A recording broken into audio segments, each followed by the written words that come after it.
Hi guys, is Richard Tice, the head of Reform UK, advocating for English nationalism? So he appeared on the Nick Ferrari show where he claimed that multiculturalism had failed, which is strange as to while he isn't a fan of Rishi Sunak, he is one of Suella Braverman, both of course from multicultural backgrounds. Even his deputy Ben Habib is a Pakistani immigrant. Perhaps he means that these people are failures. Anyway, what he wants instead is a single British culture. But what does that mean? Multiculturalism has failed. I think that what we want is actually people to live in a harmonious country under a single British culture where you can be incredibly diverse, but actually it is important to learn the language, it's important to work, it's important to contribute to your communities and society, but respecting the traditions of the host nation, whichever country it is. Oh my goodness. Okay. Britain is a combination of England, Scotland and Wales. If we extend it to the United Kingdom, it's England, Scotland, Wales and Northern Ireland. Each of those parts of the United Kingdom have very different cultures. In many cases, they have different languages. And you're saying what we should have is a single British culture. Does he mean English culture being forced upon the other parts of the United Kingdom? So English culture will be forced upon the Scots, the Welsh and those in Northern Ireland. Yours is an interesting term, smart immigration. How is that to be achieved, Mr. Tice? Is it quotas, numbers, caps? I think the way to achieve it actually is you want highly qualified, highly skilled people who can add value to our country, and particularly where, of course, we've got skill shortages. One of the main ones we know about is healthcare.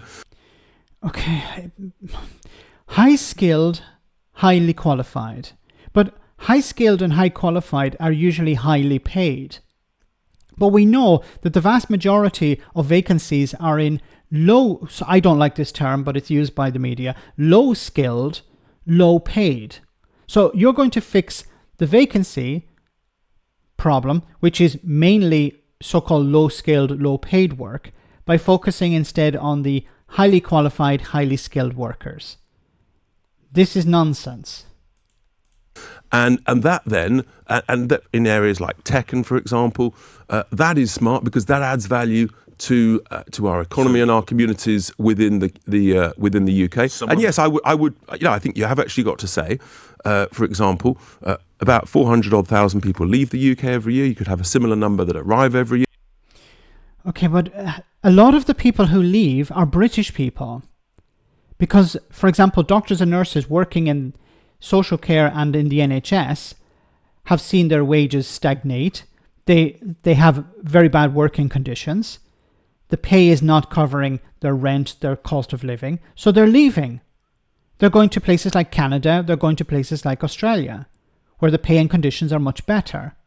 So is Richard Tice suggesting, a Brexiteer suggesting, that when British people leave, they're going to be replaced by foreigners who will work under worse conditions and lower pay? I thought that was the whole point of leaving the European Union, to end this sort of thing. Yeah, and that would fill the skill shortages. But most importantly of all, we've got to train up our own people. To train up your own people, you need to invest resources, you need to invest money, but you don't want to do that. You keep saying, let's leave it to the private sector. But then you also say, we need to train up our own people. Well, who's going to pay for that training? It'll have to be the state. This is the party of small government. The government is too big. We need to reduce the size of government. Okay, then how are you going to train up all these people? You can't ask businesses to do it. They're not going to absorb these type of costs. They're not going to take people on just to train them. The government will have to do it. But you'll have to find the money for that.